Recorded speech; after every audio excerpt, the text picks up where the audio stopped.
Hello, everybody, and welcome to the first in-person recording of the Washed Athlete podcast. But instead of a regular podcast episode, we are here today to talk about Ms. Marvel.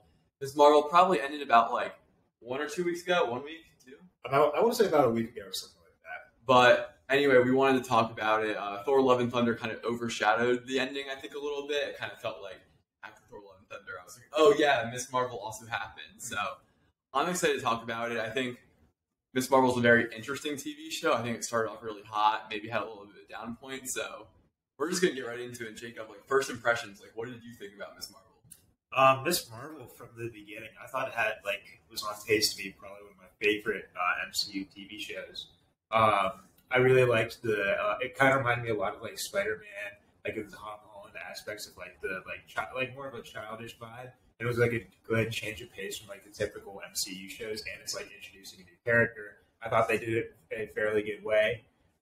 There weren't any I would say there looking back at it, there weren't necessarily many supporting characters that I was oh really? There were. I love the supporting characters, but there wasn't one that I loved. I would say that they all did a fairly good job. But it was more of a solid, non-spectacular performance from all of the supporting cast. I thought that the quote-unquote villain in the show was kind of very tame. You don't really know who the villain is. Yeah, I thought it was bad. Spoilers, of course, for Ms. Marvel. Yeah, it will be in the title and the description. So of course, but I thought the villain wasn't very good. I thought that the final 2 episodes, the second to last episode, I felt was very rushed. And when I was watching it, I remember Raj said in our group chat saying, "I can't believe there's no way this is the last episode." Yeah, and I kind of gave off vibes of being the last episode, and then it wasn't, thankfully, because I thought that would have just been a horrible finale. And then the last episode was it was better than the second to last one, but I still think that given the pace and how well the show had been doing up until that point, it was still somewhat disappointing. But yeah, the very ending, I think it set up the MCU in a way that I'm very excited for. Yeah, I have similar thoughts. I think it started off really well. I think episodes 1, 2, and 3, when they're still in Jersey City, are super good, super lighthearted. You got what you said, Tom Holland, Spider-Man vibe, high school kind of stuff. And then it's sad because when you go to Karachi, you kind of are this might have been too much, and that's kind of where my issues lie with the show. But I mean, I think the supporting characters are great. I love Naki, Bruno. I like the Sikh. He's awesome. I love both of her parents. I like Kamran. So I'm feeling I'm rooting for a bunch of characters. And Naki, is Naki Nakia? I couldn't tell you. I don't remember. Kamala Khan calls her Nox. Yeah. I think it might be Nakia. But when she wins, to get onto the board for the mosque, I'm hell yeah! Oh, okay. You go, yeah. I'm when Bruno gets early immersion into Caltech, I'm Bruno, what's up, dog? We got this. So, I was rooting for the characters. And I love to see because he's when damage control comes up, he's you're not allowed to search these premises, or they whip out their IDs last minute because he's playing the game because he's protecting it. So I love all the kind of side characters in the show. I think actually the main character might be a little bit I like her, but sometimes she's a little bit weird and annoying. But it's also part of the high school vibe. I felt she was perfect for the role. Even watching some interviews that she would be in, I felt that character. I thought that was just her personality. Yeah. I felt that there wasn't anything that she was being I don't think she was trying to play up a role or play down a role. I thought that was just her being I thought she was very solid. Yeah, I enjoyed her being. I thought Iman Vellani did a fantastic job. Yeah. But she's always geeking about the little things, which is cool because she's 16 years old. So it's exactly. She goes to Avenger Con and exactly. We can relate to her in a way because we also, we're doing a podcast episode about Ms. Marvel. So obviously we're somewhat nerds about Marvel and stuff like that. She might not be a nerd, she's specifically a nerd about Captain Marvel, but she's still an overall in episode 1 she's making that whole thing, that whole YouTube video that ends up showing up. She has 2 views on it, and it's it's oh yeah, we were gonna lose, and then Captain Marvel blasted through Thanos' ship and then she punched Thanos in the face and won. And it's actually funny because like Thanos ended up like clocking Miss Marvel. Not Miss Marvel. She ended up clocking Captain Marvel in Endgame. Great scene, by the way. Just I was rooting for that nice Power Stone hit on Captain Marvel. I'm not gonna lie, but and she has like a little like Ant-Man and the Wasp like love story underneath the video she just posted. I think it's just funny because like they show kind of like the high school like little stuff where it's like she has like 2 views on one video, and then like one of the comments is like Bruno, her best friend, being like, "This is such a great video," and it's like that's exactly how like podcasts and like YouTube videos work when you're like in high school and like you're starting off. Like your friends are the only people watching and commenting. I was like, that's funny. You got 2 views on something, and your friend is the only one who commented. I was like, that's relatable. Exactly. So, I loved all of that, what that had to offer. So I guess now we'll just kind of get into a little bit more specifics, and I guess we want to start off with. Aaron, do we want to talk about the ending? Do we just want to talk about the ending right off, Rick? If you want to. All right, we'll talk about the ending because when they say that she has a mutation in her genes, you're just like, no way. Like, I was so excited because I remember Andres was talking about how he was a fan of X-Men Days of Future Past, so I went back and I watched that. It was pretty good. You know, I liked it. And then my friend Will, he was today. Shout out Will. It's the second podcast that's been in a row we've shouted out Will. Exactly. Shout out Will. Hopefully he'll be on the podcast soon. He was telling me that one of his favorite ones is X-Men First Class. So I went and I watched that, and I thought that was also really good. So I'm kind of like on an X-Men I don't know.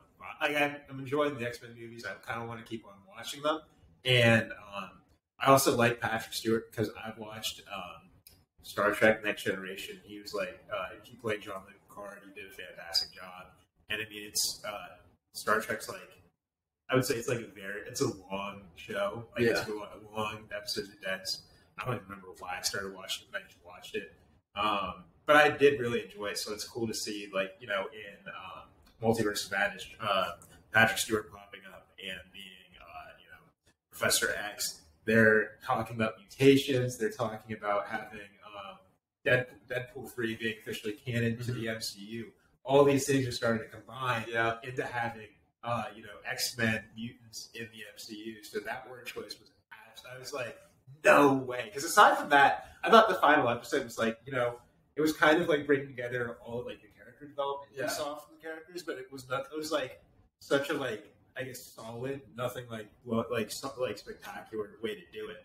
So when I don't know if I'm just like I just like watching this stuff to see how this like overall plot line progresses, but like when I finally heard this is like a big thing that's going to be happening, I got really excited for it. Yeah, we've been talking about like the word choice, and it's like you don't need to be like an X-Men nerd just to know when they say the word like mutation, you're like you know it's a big deal. Like you know how much that means to like other Marvel projects, specifically like the X-Men, like, and you can see kind of how Damage Control is already like concerned about this like enhanced individual and whatnot, and you're like you can see where this is setting up, where like the world is going to be against people with mutations, and where like they're going to be against people like Deadpool and probably like John Krasinski's Mr.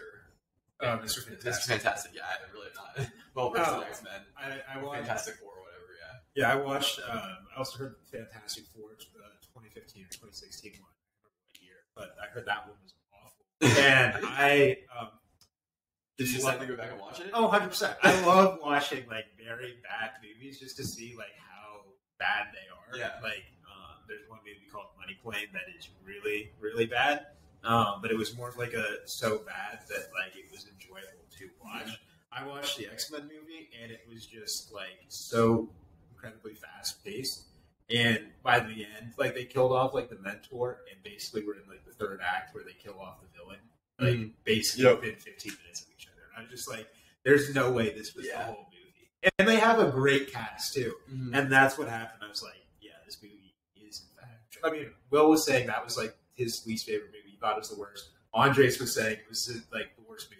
Like, without a doubt. And I was like, there's no way it's that bad. Yeah. In fact, like it's not even like a funny bad. It's just a bad like trash. Yeah, trash. So I mean, hopefully they'll bring Reed Richards and hopefully, I mean, I love John Krasinski from The Office, so hopefully they'll he'll do a good job. Yeah, I mean, they're gonna come back. Like, there's no way they just put these characters in for like 5 minutes of screen time in Multiverse of Madness. I know people were upset about that, but like they'll come back. And then also like one of the mid-credit scenes is like Captain Marvel and Miss Marvel literally like swapping places, Right.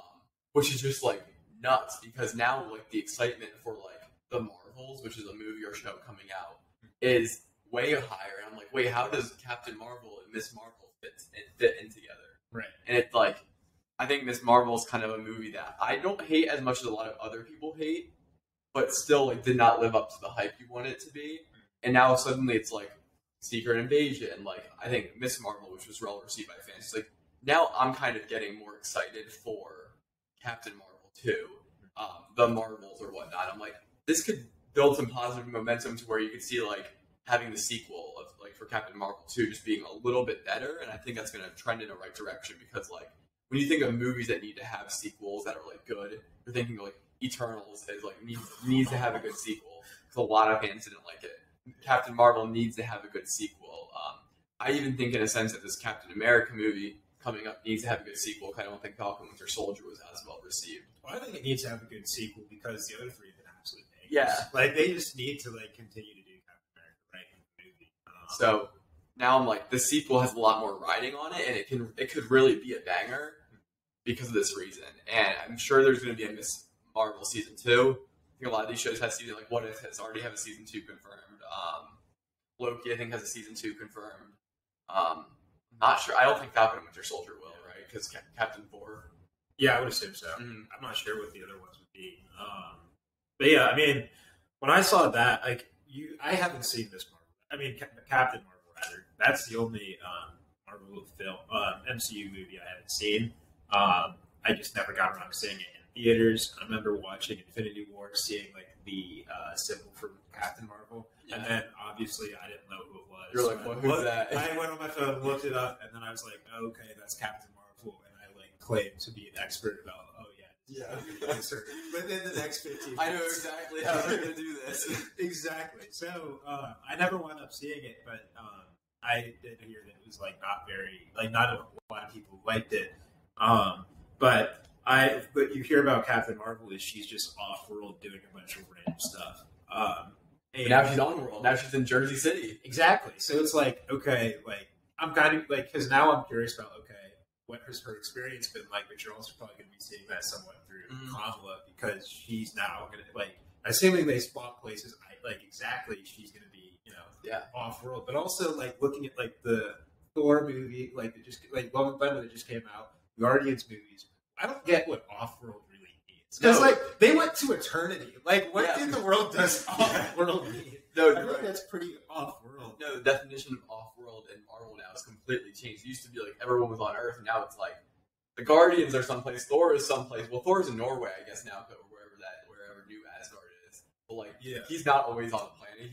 He was in eternity. The Guardians are always someplace. Captain Marvel's someplace. Nick Fury still is probably floating around in space somewhere. Yeah, on his big entire like ship. So like, you got the scrolls and stuff too. So yeah, you're right. Like, what is off world anymore? I really don't know. I mean, like literally, just like, and I love how Marvel will use like some like just funny words, and like plays on words to like create planets, like omnipotent.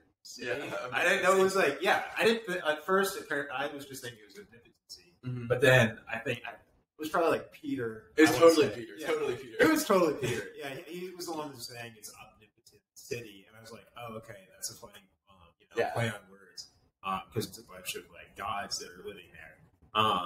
But like, it's just I'm really curious like what off-world means because you think that like they've gone to literally a place called nowhere. They've gone to eternity. Devil's Anus. They've gone to Devil's Anus. They've gone to like Loki has literally traveled to like the center of the universe. Yeah.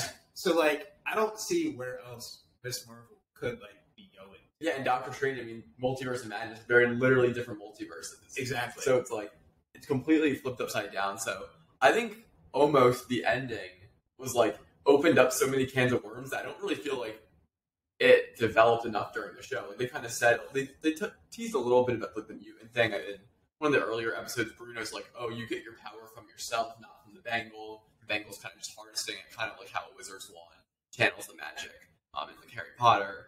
And then he also like says later that like it's genetic. So like they kind of tease that it's a mutation, but almost like just hearing the word mutant, I didn't feel like they quite deserved that.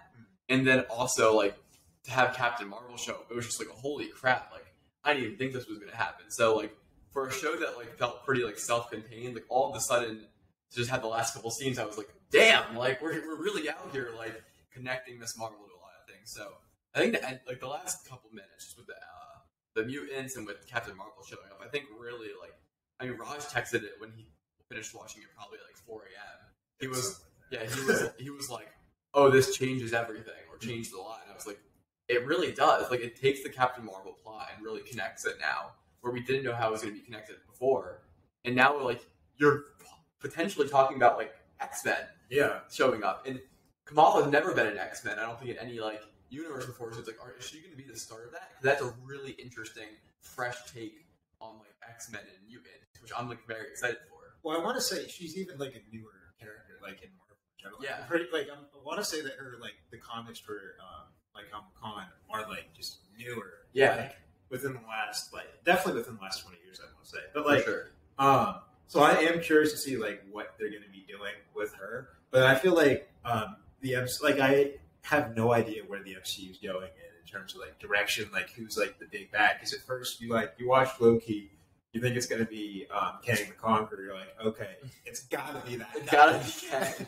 But then you're like, okay, I've watched Thor: Love and Thunder. How is Hercules going to be like? You know, like what's he doing in there? You get to watch Doctor Strange. Some like random woman just pops up and like takes him to another place. Yep, that's Dormammu's niece or something. Yeah. Dormammu's niece. Yeah, cool. No idea who that is. I mean, I know who Dormammu is, but never heard of Dormammu's niece. I mean, you just have so many different like just avenues and like just different areas that like they can expand upon, and like especially with Loki, I would say, because you watch like the timeline get broken up so much. And I'm assuming with Doctor Strange, like I don't know. I just think that I hope that I'm assuming you just gotta trust in Kevin Feige.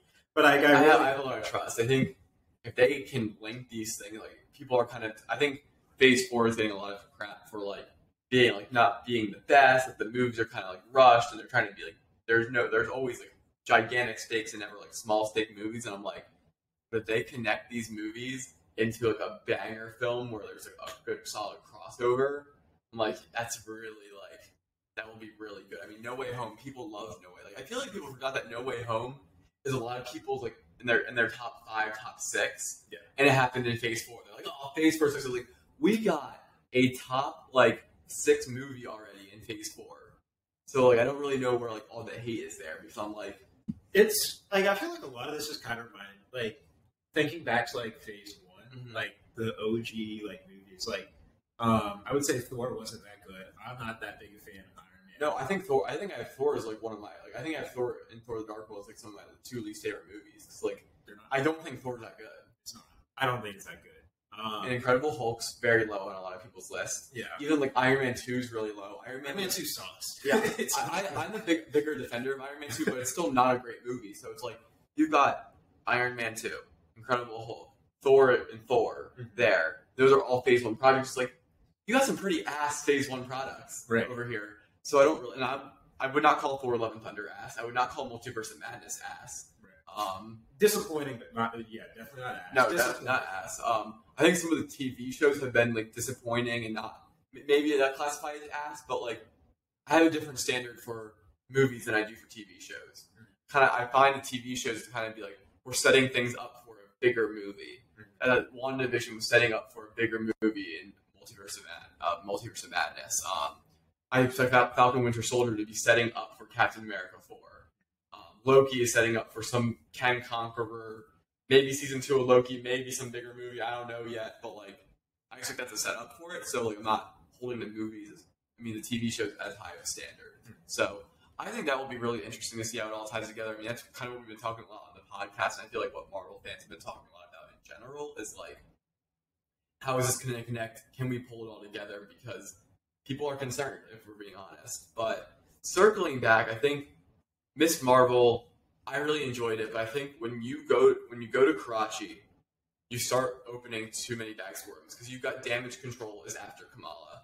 You've got the clandestines who are trying to get back home. They've talked about the Nor, they talked about the Jinn. You have the Red Daggers who are there. You have Aisha and her passing. Like, for some reason, all the aunties back home like are sussed out by Aisha.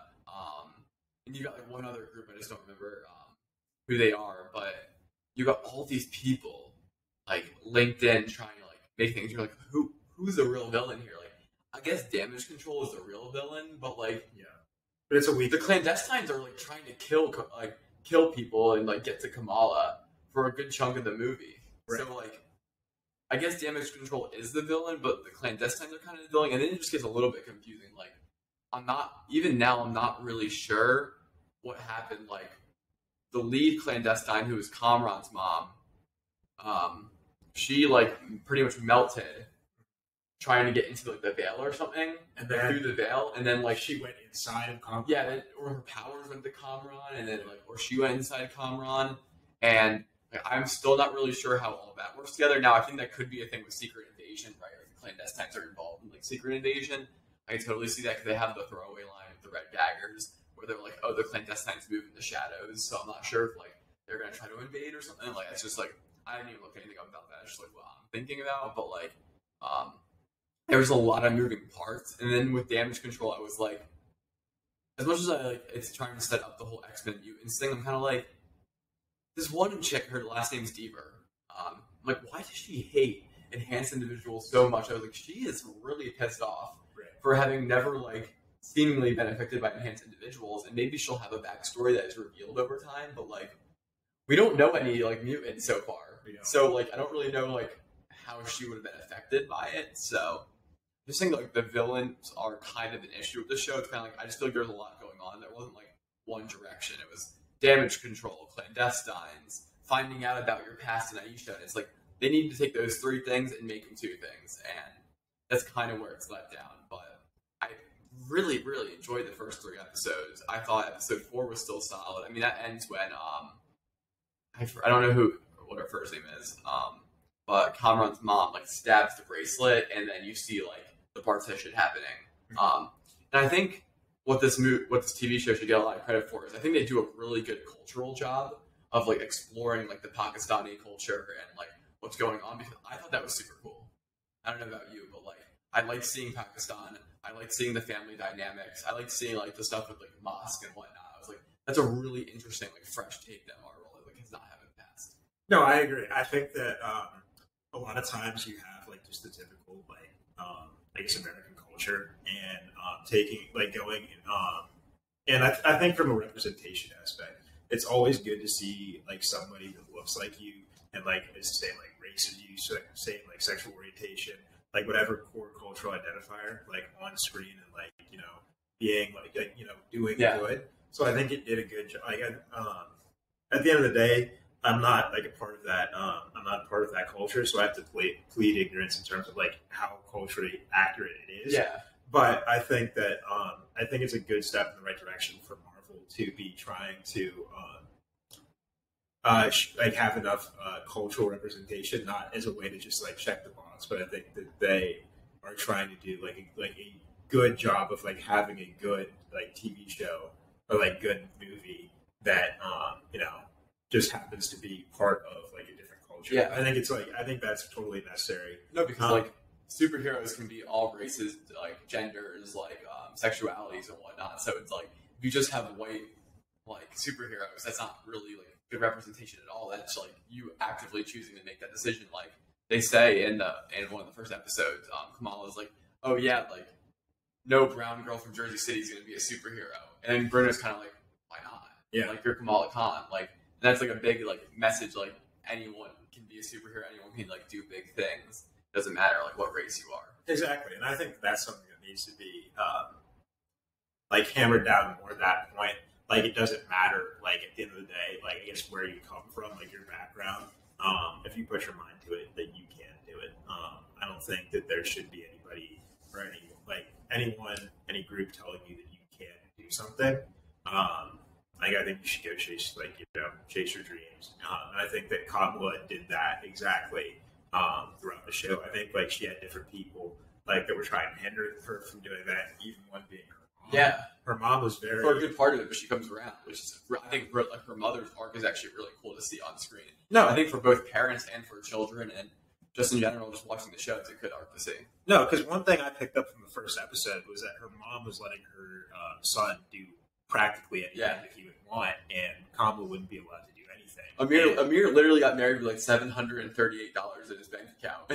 Yeah, so I mean, I wouldn't personally do that, but I mean, it's his choice, so fair enough, maybe. But like at the end of the day, like Kamala couldn't even go to an event, like to avenge her because they thought she was going to a party in tight clothing. Yeah, I think it's absolutely. I mean, from the very first episode, I was very vocal that I wasn't a big fan of her mom because she was not letting her, because she was being so strict on Kamala versus her brother. And at the end of the day, it's not like that's her brother's fault or anything. Mm-hmm.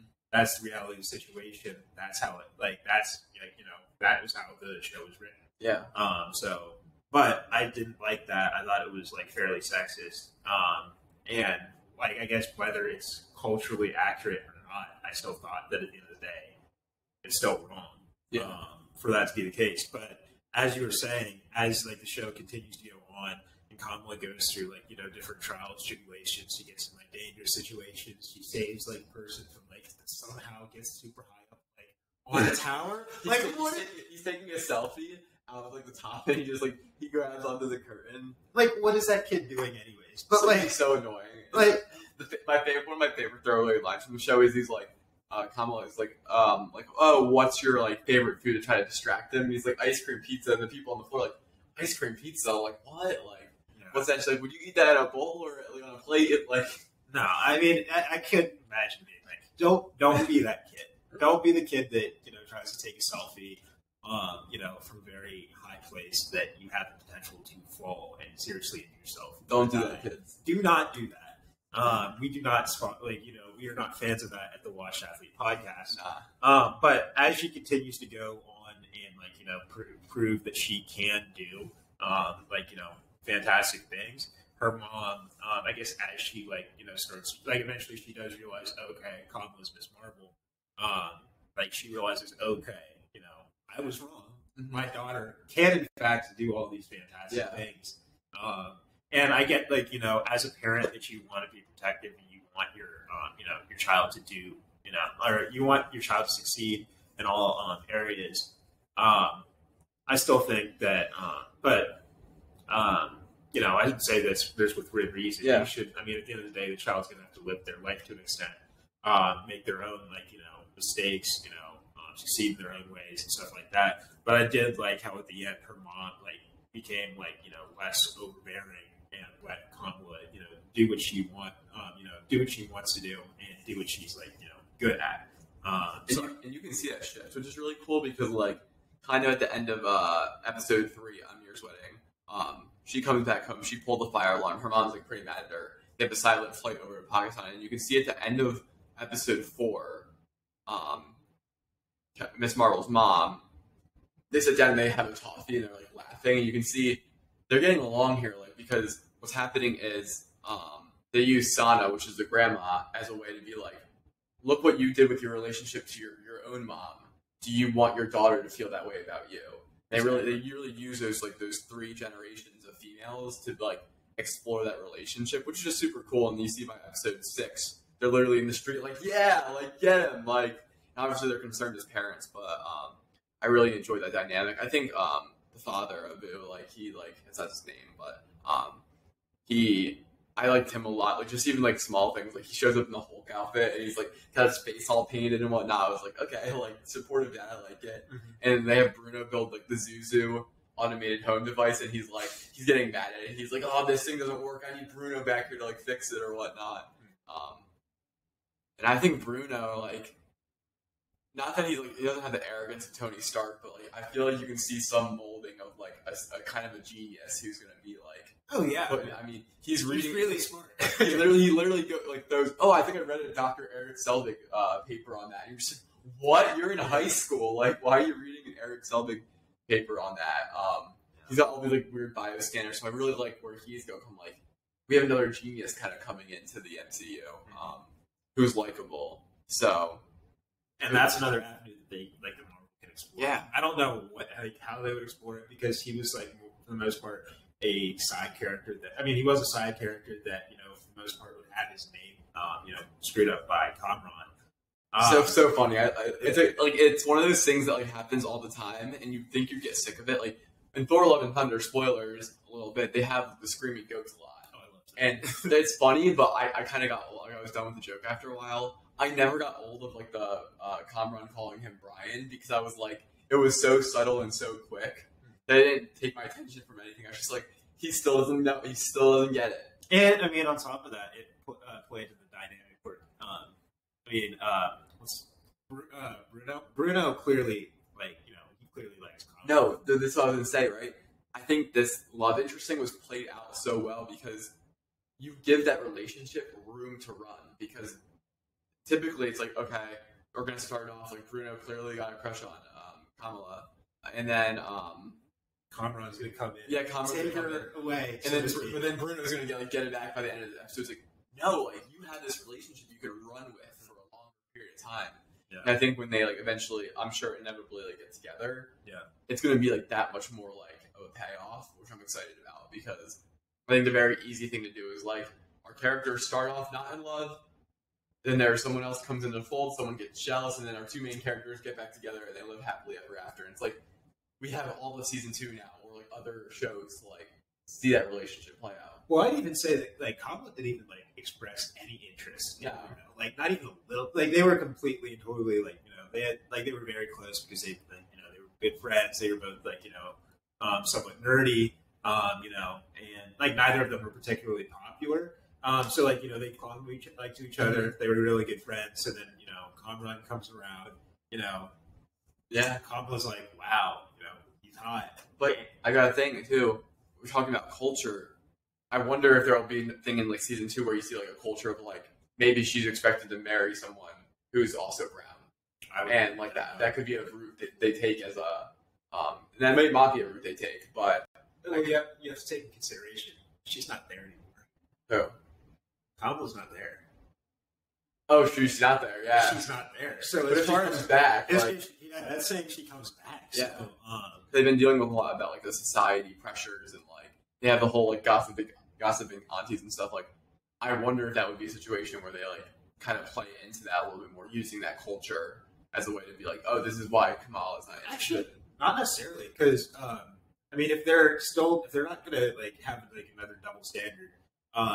Kamala's brother did marry a black woman. No, I agree, but there is a double standard. That's the thing. Yeah, so you have to take like hopefully. Also, I love Taisha's character. Who I'm out here. I recently have rewatched some of the episodes, so I feel like I have a better take on a couple of things. So kind of just walking through, like episode 1's a really fun start because you're getting a complete fresh take on like this new universe. You've got like funny side characters, like you got the high school vibes. Like they have a scene. I think it might be in episode 2. But they show up to the high school party, and like someone tries to hand him a red Solo cup, and Kamala's like, oh, is there like is that alcohol? And the guy goes like, no, there's not any alcohol. She drinks it. She like coughs whatever, and then the guy who gave it to her is like, oh yeah, with like orange juice with vodka, whatever. And then there's like Kamala's like, oh my, like she asks if she's drunk, and I think there's just like these funny scenes in there that really like show that you're in high school, and I really really enjoyed that. You feel like Kamran's jumping off the top of a building into the pool, and just like really goofy high school stuff. It just makes you feel like you're a part of something new, like again that Spider-Man vibe. And then even in episode 3, you start to get introduced to everyone, but you're excited because like this bangle is really a mystery. They use it as like a mysterious object. Like when you in Doctor Strange Multiverse Madness, like the Darkhold's not really a mysterious object. You kind of know what it's about. It has a lot of bad spells that can do harm, but you don't know about the bangle. You don't know where its power is from. So when they start exploring that kind of a lot in episode 3, you're really interested to learn more. I think the problem is they kind of overstep themselves when they go to Pakistan and you have the Red Dagger show up. But overall, like those first 3 episodes, like you build up intrigue about the bangle, and then you're able to keep moving on forward. So, are you ready to come back in? All right. So I think they used like the Bengals good mystery device, and they overextended themselves in episode 4, 5, and 6 a little bit. And I mean, we're gonna talk about episode 5 for a little bit. Episode 5, they had a ton of backstory, and I'm a sucker for flashbacks. But man, that first, I think half of that episode, maybe 3/4, was all done in the past, which is very like aggravating to me. I mean, the pace of it was very rushed because they had to fit a lot of backstory into a very small period of time. But on top of that, I mean, literally, everybody was running around, so I feel like that even played into the rush aspect of it. I feel like this, maybe the show could have benefited from having like maybe an extra episode or two. For sure. Just a place just so you can like delve deeper into like, okay, why why is what's happening, in the back, like in the flashback happening, how is that impacting your family, how are like what's going on with the clandestines, and then possibly to also build up the damage control as an actual villain. Yeah, because I mean, they're clearly coming back. Like, this is. Like, that's definitely not an Avengers level threat, I'll tell you that. No, it's not, but they're going to be annoying for a lot of groups. I think if they start having, like, X-Men and Mutants show up, like, they're going to be a huge part of that. Well, I got a question. What was the group in WandaVision? That was Sword. That was Sword. Okay. Yeah. So what's the difference? What is Sword? Sword's about, like, I think, like, intergalactic threats, maybe, or, like, specialized weapons, something like they're a little bit more niche because it was created by Rambo's mom. Okay, and Rambo's mom obviously was part of Captain Marvel, like going to space and stuff. So, so yeah, it's a little bit more like I guess space related, even though Wanda's not from space. It's a little bit confusing. I don't really know why damage control was there because there wasn't much damage to control. Like they started hunting Kamala after she broke off Ant-Man's head and caused the hanger to swim down. Like, there wasn't really much damage to be controlled, so it was a little bit weird. Very much so overreacting. Yeah. Does that mean that Pokemon Schultz, Sword and Shield, is canon to the MCU? Yeah. Infernape would wipe all of his Avengers. He would. Infernape would absolutely sweep. As well as Miguel from Cobra Kai. Miguel would not sweep. All Valley champion Miguel, come on. He's not sweeping anything. So yeah, episode 5, I think the pacing there was just really like tough, kind of. But I did really enjoy the finale. I think they started off with like, as we were just talking about, they started off with like fun high school stuff, and they ended in the high school gym doing this ridiculous escape plan to get out of the gym. They're throwing tennis balls at like the guards. Well, that's a little bit unbelievable because it's like, come on, guys, like this is like these are like trained agents, and you're throwing softballs at them and like doing smoke. I was like. It was really fun. It was fun to see Amir like get in there and be like, "Yeah, I'm gonna like get through this high school with you guys." And then I like how it all brought the family together, though. Like, yeah, I think that was one of my favorite things about the finale because like throughout the entire show, you have like different family aspects, like Kamala probably like being frustrated with different family members and stuff like that. She's traveling, literally going back into the past, so there's not really like there's not really anything. Necessarily together, but like at the end, you have everybody like working together as a team. You have Kamala like getting the payoff of like she can do this. You have who became the leader of the mosque. I think the same guy was still the leader, right? What did Kamala's friend run for? Oh, she's on the executive board. Okay, but yeah, like you have that payoff too. I think the aspects of it were done well, but I still think like parts of it were rushed. I don't know if Marvel's like constricting themselves to like a 6-episode series consistently, but like I feel like they really could have been. I almost wonder if they're like marketing gurus, people who do the stats on this stuff, is like, no, this runtime like keeps the most people invested, which might be true, but I'm like, I think they might be sacrificing storytelling a little bit. I really do think if they had spent one extra episode before like episode 3. Between episode 3 and 4, I feel like was an inflection point. Like they could have spent half of it each. Like said, add an extra episode and spend half of that episode back at Jersey City and half of it in Pakistan, just to really like flesh out your story a little bit more, both ways. So I think overall, that's kind of like what I've got about Miss Marvel. Like, where do you see it in like your ranking of Marvel shows, MCU shows so far?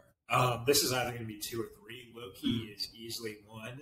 I would say that no, Loki was fantastic. I love Loki. I think that if this really might have been one if the ending was bad. You think the ending was bad? Like just like the last 2 episodes, like comparatively, I thought. Oh, okay. I wouldn't call the last bad though. I would say they were just like a little bit let down in the beginning. Like I really liked it at first, so comparatively bad. But I would say this is why there'd be 2 or 3 behind probably Falcon Winter Soldier for me. I know you don't like Falcon. We have very different opinions about MCU TV shows. But I think that, I would probably have to put, I would say I'd probably have to put it ahead of Falcon Winter Soldier. Then put that at 3, WandaVision 4. I forgot about What If. I wouldn't really. I'm not counting What If for these rankings just for the sake, just to make things. What If's a very hard show to rank because there's literally the consequences are really low. They do have the plots there, but they haven't connected to anything yet. So exactly. And then I would say Moon Knight. I just wasn't a big fan of it. Going back to when I was younger, I preferred Greek mythology to Egyptian mythology. Anyways, I loved the Percy Jackson series, and then when the Kane Chronicles. Couldn't get into the Kane Chronicles. Tried reading it, I got pretty far into the book. I would want to the first book. I want to say, but I still couldn't get it done. So, but I thought I can appreciate that being well done. I thought that Moon Knight was very well done. I thought that WandaVision was very well done, even though I didn't necessarily like it. I think that for the most part these shows have been pretty well done. Just from an enjoyment aspect, not really there. So I would have to say I'm going to say 2. Yeah, I'm going with 2 as well. If you guys are familiar with my tier list ranking, and if you are new around here listening to a review for the first time, go check out our Instagram at the Watched Athlete Podcast. We do tier list Tuesdays all the time, and we're constantly updating our Marvel rankings. And I have WandaVision as my 10th favorite MCU project. I'm a big fan of WandaVision. Yeah, or 11th. That's one of the 2. Wow. I'm a really big fan of WandaVision. I think it's a masterpiece of film, of storytelling and filmmaking, and just where it fit inside of being the first TV show and the amount of buzz it created at the time. People would talk for week-long stints about what would happen next on WandaVision, and it was. I'll never forget being a freshman in college. I'd have people come to my room to watch it, and literally we'd be buzzing after every episode. The internet would be buzzing, and all the theory. It was a time to be alive. So I love WandaVision for that. And I have What If at number 2, and I think What If I really enjoyed it, but I'm going to put Ms. Marvel over it. Probably not by a lot, but because I do think there were some bad parts about Ms. Marvel and rushed parts of it. The good was really awesome, and I think they do a good job of storytelling by the end, really tying up loose ends, having the family come together. And What If just doesn't have that capability because it's very episodic, yeah. It's very based on each episode, so and not a complete story. So that's why I'm gonna give Ms. Marvel the edge. So I think a W of a TV show. I think they really did a good job. Got a lot of intrigue. I can't really say too many negative things about it. I think it was a win, and I don't think anyone expected it to be a win. Instantly you say Miss Marvel, and people are "Oh, Captain Marvel! This is awful! Who even knows about Miss Marvel? We want to see the X-Men, and we want to see Deadpool show up." And it was a really good film. No, I think TV show. I think if you're a Marvel fan, you should.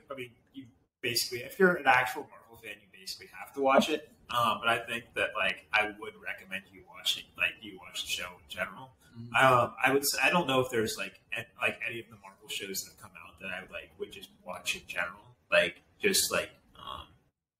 Well, I think if they start adding multiple seasons, I think if Loki comes out with a season 2, that's really good. I think it could be then hey, this Loki show is really good. I wouldn't agree with that, but it would be hey, this is really well. I don't know.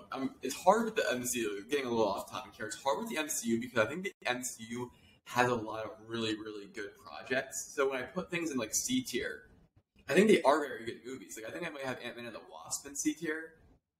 I love Ant-Man and the Wasp. I think it is so funny, and every time that film comes on, I have a big smile across my face. But the MCU has just had so many good projects that I feel it's easy to be like, nah, bottom tier MCU project, like not that good. And it's like bottom tier MCU project has well over 60% on Rotten Tomatoes, and a lot of films can't say the same for them when they come out in theaters. No, I mean, I would also say like what's just different about the MCU is they're so reliant on, like at this point, they're just so reliant on having prior knowledge about like what's going on in like the in the MCU. You have to watch like different movies, different TV shows, like actually get like what's going on, and like once you get what's going on, it's so cool. Like that's one of the like. There's nothing really like it. Like this, like there. I don't think there is any. There's nothing like it from what I've been able to see, especially this currently going on. But I think it's so. It's one of one.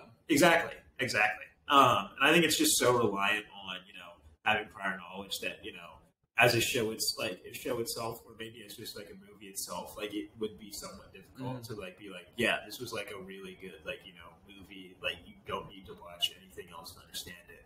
Like you can watch. Like I feel like honestly, low-key Thor was like basically good enough. I would say Love and Thunder kind of like you didn't need to have that much of an understanding about the MCU, like to really understand what's going on. You clearly see that Jane and Thor love each other. You would probably be able to piece together. Okay, what's funny is they have Korg actually like tell the story of Thor and Jane a little bit. Since it was like, yeah, we don't really need to know what happened because Korg's telling us in the beginning of the movie. Exactly. So I think that Miss Marvel, for the most part, can stand on its own. You just need to know who Captain Marvel is. But even at that, like, she's a superhero. Cool. That's all you really need to know. Exactly. I mean, and you still kind of get that at the beginning of the show with the YouTube video that Kamala makes. Yeah. She's like, Miss Marvel comes in, she fights this guy named Thanos, she punches him a bunch of times, and she's super cool. She wins the day. Exactly. So, I think what you're speaking about is like the entry point of the MCU. Like it used to be like if you followed with the MCU when it was first coming out, you got to Endgame and you were like good, and you didn't need to catch up on anything. But like shout out to my aunts, they usually watch all the podcasts.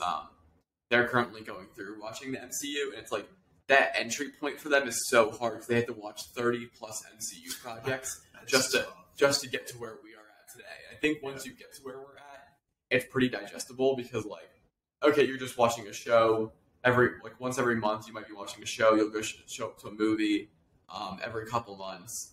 Not too bad. Like we got coming up, like She-Hulk's coming out in August. So we have a couple weeks. She-Hulk will be out, and then a couple more months, and then we're gonna have. I think Wakanda Forever is the next release, right? November. But there's a release. There's a release sometime in November, I think. So like a couple months, and then another MCU. So like that's not really hard for me to like digest and like follow. But when you start talking about needing 30, 40 plus movies to like get into the MCU, it really makes it hard. I mean, having Disney Plus for that is great. Disney Plus, if you want to sponsor us, that'd be awesome. Because almost all the MCU projects, minus some of the Spider-Mans and Hulk, are on there. So it's really like you can watch most of those projects there and catch up quickly. I learned this today. If you ever want to watch them in 1.5 times speed, there's a Chrome extension that you can speed it up because there's no faster playback speed on the Disney Plus UI. Interesting. So I didn't know that. Interesting. Yeah. I still would say like part of the issue also is the MCU is like so like mainstream that you probably have, like if unless you're like keeping up with like what's going on like as it comes out, like I feel like the payoff isn't like as like great because you can like you might understand like okay, there's going to be like Avengers Endgame, but you didn't have to you weren't like in the theater or like knew shoot, Infinity War happened, and it's like, oh wait, they just lost. Like they've been building this up for like so many movies beforehand. So like I feel like it's difficult to I feel like once you get to the point that we're at Raj, Andres, and Peter are at, and other people that we know are at, where you have caught up. You're watching everything as it comes out. Like the payoff is great because you're like, okay, how everything's supposed to be playing out. You can piece together, come up with different theories. And it's fun to do so. But if you have to grind it out and watch, which you've also probably heard, spoiler. I guess spoilers technically for Avengers Endgame. If you guys are, and that's what's hard, right? Like we kind of always joke about what we want to spoil, and what we don't want to spoil, but it's hard. Like there's a lot of people haven't seen that stuff, and also like I feel like the MCU can be something that like 50 projects down the line, people write reports about like, well, it really wasn't that good. It just like wrote people in because people watching Endgame for the first time, not in theaters, they're not going to understand like, what that moment meant to so many people. Not at all. Like or just like, especially like when the movie comes out, like and like if you did, like I didn't see Endgame on the day it came out, or the night it came out. So even I was there, like, but even trying to not get it spoiled yeah. was something else. Like not going on social media, not having like one of your classmates just trying to spoil it just for the sake of having spoiled it. Like that was a thing within itself. So once you actually got to watch the movie and you got to see how everything tied in, you're like, wow, thank you, Kevin Feige, thank you all, like you know the actors and actresses that. Like, you know, all the, like, the different, like, you know, people that put effort into the MCU, you're like, wow, thank you. But, like, I mean, I think it's going to be a while until you have, like, a movie that's going to be, like, on that same caliber, where it, like, ties everything together, kind of, like, ends a story. But, I mean, also, you know, there's always going to be, like, the bias of, like, you know, being the OG. So, like, Avengers Endgame. Yeah. It's, like, it's not the OG Avengers movie, but it's, like, the OG, like, end to like Avengers, like to the Infinity Saga. So like it's gonna have, you know, preference over, you know, most things that come out. Infinity War 2 also will have, you know, that is also gonna have preference. So, yeah. We've gotten a little off topic here, but I think that's gonna kind of conclude what we thought about Ms. Marvel. With like briefly, I think we're gonna just cover our thoughts on Moon Knight. We never really got to talking about it on this channel, and like we talked about it like briefly inside certain podcast episodes. So I think we just kind of, Jacob and I just want to like just throw out our thoughts on it. So if you don't care about that, like click off. Thanks for watching. But if you are a little curious about what we thought about Moon Knight and where it fits into the MCU, like we'll go ahead. So I guess I will start. Moon Knight for me was really, really frustrating because I did think I might have said this on a podcast. It was everything I like wanted it to be, like I like, or everything like I would be interested in. Like I like really dig like Greek mythology, like Egyptian mythology. Like, I really think that stuff is cool. I don't really believe in it, but I think it's really cool. I've read like the Kane Chronicles, like Percy Jackson book. Like that is right up my alley. So when you talk about like having like an Egyptian god series, I think that I like the concept of him having like a split identity, like being bipolar or whatever. Super cool. I just feel like they tried too hard, and it really lost me. And I feel like it started off really interesting, but like when you start off, you like don't even when you start off the show, you're already left out with so much information because like one of our personality knows it all. Like Steven knows it all, but who's the other guys? Oh, Mark. Mark knows it all. Steven doesn't know it all. They don't really take the time to explain the backstory, so I was kind of just like confused in episode 1. Then I started to get a gist in episode 2 or 3 what's going on. And then like episode 4, 5, and 6, they like I felt like they kept trying to like be like, nope, haha, he's not really an Egyptian god, he's just mentally ill. And I was like, okay, I could dig that twist, like that's really interesting. And then they were like, nah, just kidding, like he's actually an Egyptian god. I was like, all right, you got me there, good one. And then they were like, nah, he's actually mentally ill. And I was like, okay, like which one is it now? And then like, actually, he's an Egyptian god. And I was like, I got over it really quickly. Like, I didn't understand what was going on. And I think some people would be like, well, you just didn't understand like the psychology of what was going on in his head. And it's like, no, like I do understand. They just tried to like trick me one too many times. Yeah, I was. I remember I was watching the first. I didn't watch the first episode of my own. I went over. I was watching with Raja and Peter, and I was. Where was I? This was weird at Forbes Greg. We were watching this. Oh wow, did it come out that long ago? I think so. Dang, yeah. That's crazy. Yeah. But we were watching it, and Peter was clouding me because I kept on asking like questions, like because like it just didn't. None of it made sense. And like he's technically right. It's like yeah, okay. Just have to watch the show because that's part of it. You might not. They're probably not going to tell you everything that's going to happen as soon as it happens. But it was just very, like it was different. It was. I thought like not necessarily bad different, but they just kept you like flashing in and out of like, okay, was this a dream? Was this real? So like I was like, joking around kind of and calling it like Inception because you're not like sure if like what they're experiencing is a dream or if it's reality or whatnot. So I thought it wasn't like necessarily my cup of tea. I thought it was very well done. I still have the song "A Man Without Love" stuck in my head because that we listened to it in the car twice when we started. Exactly. I mean, it's a good song. I like it. I feel like most of the songs that Marvel's probably going to use, I'll probably just like because I've been hearing enough.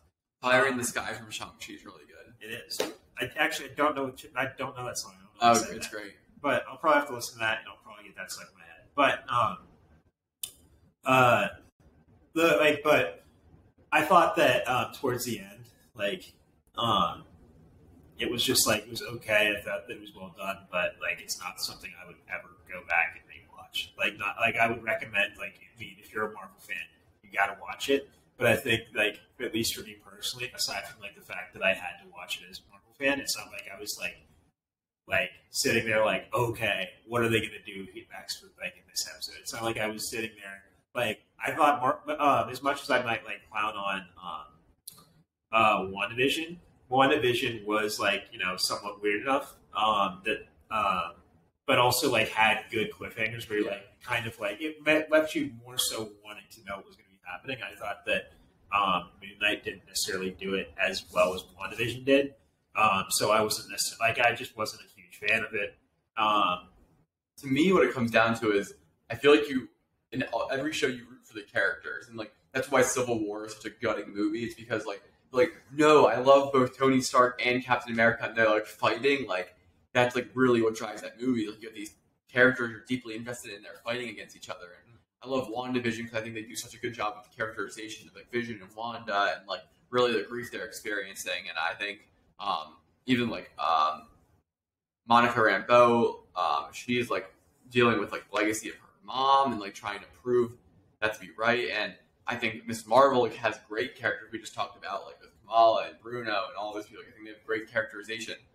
I only care about one character in Moon Knight, and that was Steven. Yeah. And he was the main character. And honestly, I really don't even care about him that much. Like, I thought he was a funny character. Like, I loved the Australian accent and everything. Like, it's just great. But otherwise, like, I never cared about. I'm forgetting his name now. But I'm never forgetting about the villain. I don't care about the villain. I really don't care about Layla. I don't know if his act like the character's name is, but it's Ethan Hawke. Yeah, like I don't care about whoever he portrays. The name is escaping me. It's very annoying, but there's not many characters I cared about, and I felt like I was invested in every single character of Miss Marvel, every single character of WandaVision.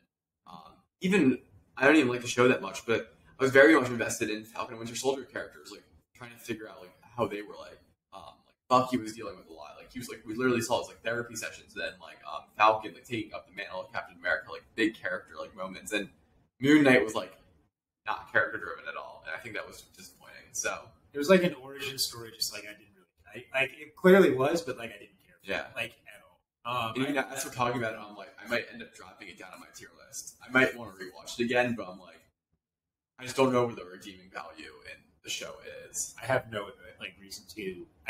There's nothing about it that makes me want to rewatch it. Like I thought, again, I'll admit, it's a good job is done. So I thought Oscar Isaac did a good job playing the main character. Mm-hmm. I like Ethan Hawke because there's a movie called Training Day that he was in, and I love that movie. Shout out to Training Day, and shout out to Denzel Washington because he's also a character in Training Day. But he's not a character in MCU, but shout out Denzel Washington. Exactly. But there's nothing about the show that at least for me, I would want to go back and watch again. If he's pops up in a show, it'll be cool because I know, okay, that's Moon Knight. I know who that guy is, but I don't feel like I would have needed to watch every single other episode. I would just be okay, yeah, that's Moon Knight. He's gonna be that guy. Then I'm done. Well, I didn't feel like the ending of Miss Marvel were sitting here oh my gosh, this changed everything. At the end, they have Khonshu making deals with the third personality to take over and still work as his avatar, and I'm just So we're just gonna get Moon Knight season 2 where we're getting like flipped personalities each way. Like I'm sure it'll be better because like I didn't think too highly of Moon Knight, but like I don't know, just like doesn't really leave me much excited for like the future of that show, future of the MCU. Where like I leave Mrs. Marvel like this is awesome, WandaVision this is awesome, even Loki I'm like this is awesome.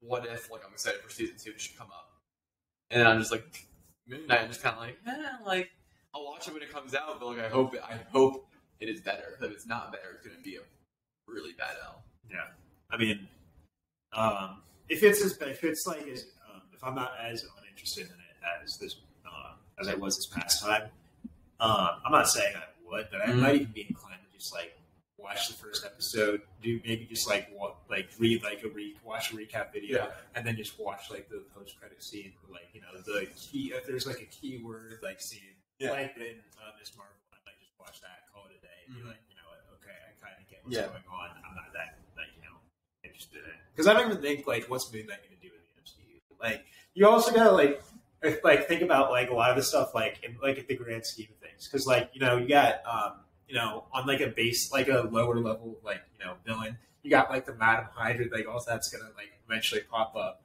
and I think that's gonna be cool, but I don't think Moon Knight would be involved in that. And then you got like going into space, you got like all the different like threats out there where it's like okay, that's like kind of an Avenger level threat right there. Like Madam Hydra's not an Avenger level threat, but I like the team building that like